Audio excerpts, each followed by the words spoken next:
Gawat, makin panas. Inilah dua berita politik terbaru hari ini. Berita pertama, Prabowo bukan lagi calon kuat presiden Pilpres 2024. Publik lebih suka Anies Baswedan. Berdasarkan survei elektabilitas Pilpres 2024, Prabowo Subianto bukan lagi calon terkuat menjadi presiden. Posisinya digantikan Anies Baswedan. Itu berdasar hasil survei Indonesia Political Opinion (IPO). Dalam survei ini, memotret bahwa Prabowo Subianto memiliki elektabilitas tertinggi dibanding tokoh lainnya mengenai Pilpres. Hanya saja, jika dilakukan pertanyaan tertutup kepada koresponden terhadap 40 nama tokoh lainnya, Anies Baswedan jadi nomor 1. Dalam survei yang sama, ketika koresponden tidak dibekali lempar bantuan jawaban, terdapat kader Partai Golkar, Deddy Mulyadi, memasuki bursa Pilpres. Deddy Mulyadi menempati urutan ke-7 dengan 1,3%, tepat di bawah Ridwan Kamil dengan 1,8%, dan meninggalkan cukup jauh dari Ketua Umum Golkar, Airlangga Hartarto, yang bertahan di urutan ke-18 dengan 0,1%. Direktur Eksekutif IPO, Deddy Kurniansyah, menjelaskan perubahan respon publik itu berkaitan dengan popularitas Prabowo yang memuncaki persentase. Ketika koresponden tidak diberi lembar bantuan jawaban dalam memilih presiden, Prabowo menjadi tokoh paling banyak dipilih. Ketika responden tidak diberi pilihan soal nama-nama tokoh di Pilpres, Prabowo berhasil menempati urutan teratas dengan 14,2%. Hanya saja, ketika surveyor menyodorkan 40 nama yang harus dipilih oleh koresponden, posisi teratas Anies Baswedan dengan 21,4%.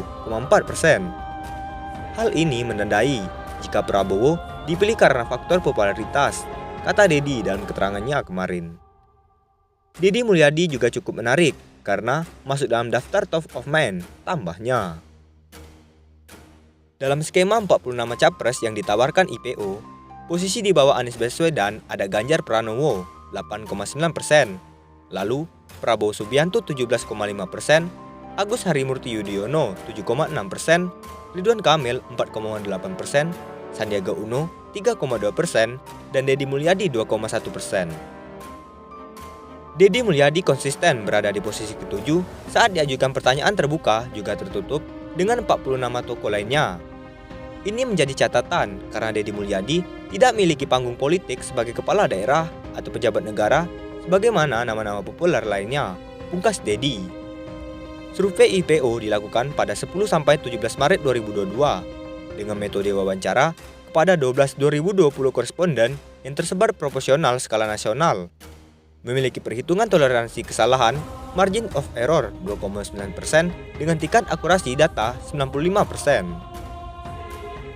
Berita kedua, atasi kelangkaan, Anies Baswedan bakal bangun pabrik minyak goreng. Gubernur DKI Jakarta Anies Baswedan membuat sebuah gebrakan baru di tengah kelangkaan dan mahalnya harga minyak goreng. Anies Baswedan mengaku berencana untuk membangun pabrik minyak goreng.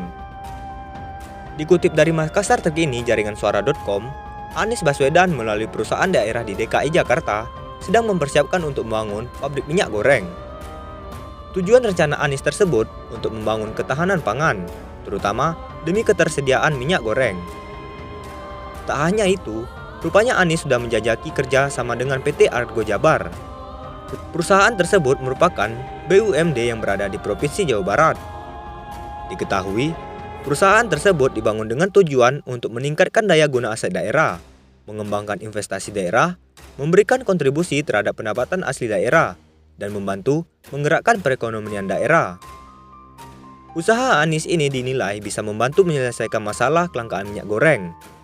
Sementara itu, Dirut BUMD PT Food Station Cibinang, Jaya Pamrihadi Wirayo mengatakan, penjajakan dengan PT Argo Jabar dan PT Agro Jateng kini tengah dilakukan guna mewujudkan hal itu. Kami belum putuskan di mana rencananya bangun pabrik minyak goreng, karena baru melakukan pembicaraan awal minggu lalu, bebernya. Disebutkan, pabrik tersebut akan dibangun di Surabaya atau Kendal. Idealnya dekat pelabuhan, entah itu Marunda atau di Surabaya, atau mungkin di Kendal, ungkapnya. Pamrihadi menjelaskan pembuatan pabrik minyak goreng tersebut untuk mewujudkan ketahanan pangan.